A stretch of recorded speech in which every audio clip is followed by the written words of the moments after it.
আমাদের দাবি মানতে হবে আমাদের কথা একটাই। A few moments later. প্রিয় দর্শকবৃন্দ, পুরো বাংলাদেশের সকল দর্শকবৃন্দ এবং অনলাইন জগতের সবাইকে স্বাগতম। আমি রিপোর্টার শান্ত ইসলাম। আমি এখন আছি নোয়াখালীতে বিশাল একটি আন্দোলনের মাধ্যমে চলতেছে। তারা আগে বিভাগ চায়, এদিকে তাদের প্রতিদ্বন্দ্বী কুমিল্লাও বিভাগ চাচ্ছে। চলুন আমরা আগে নোয়াখালীদের কাছ থেকে শুনি তাদের আন্দোলনের মূল কার্যকলাপ গুলো কি। চলুন। বজ্রবাজার থেকে একটি বড় মিছিলের আশঙ্কা আমরা দেখতে পাচ্ছি। তো আমরা তাদের কাছে যাবো।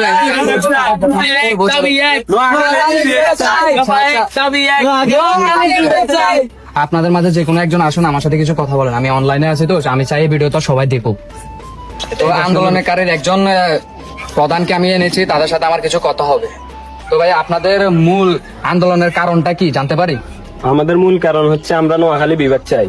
আপনারা কি জানেন আপনারা কুমিল্লার বিরুদ্ধে আন্দোলন করতেছেন? আমরা তো বড় ধনী জেলা, তো এই কারণে আমরা আন্দোলন করতেছি। আপনাদের কি এমন আছে আপনারা ধনী? আমাদের টাকা আছে।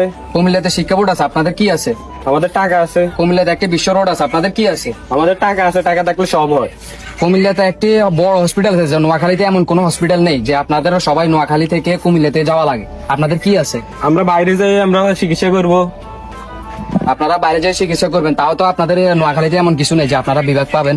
আমাদের মূলত টার্গেট হচ্ছে আমাদের টাকা আছে। আমরা টাকা থাকলে এখন পৃথিবীতে সবই হয়। আসলে যেটা এখন বলতেছেন উনি, এটা আসলে এখনকার যুগ অনুযায়ী এটাই বাস্তব।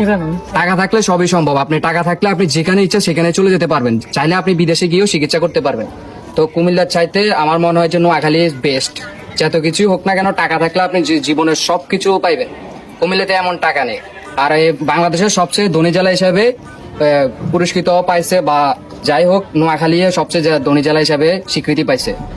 ধন্যবাদ সবাইকে। আমি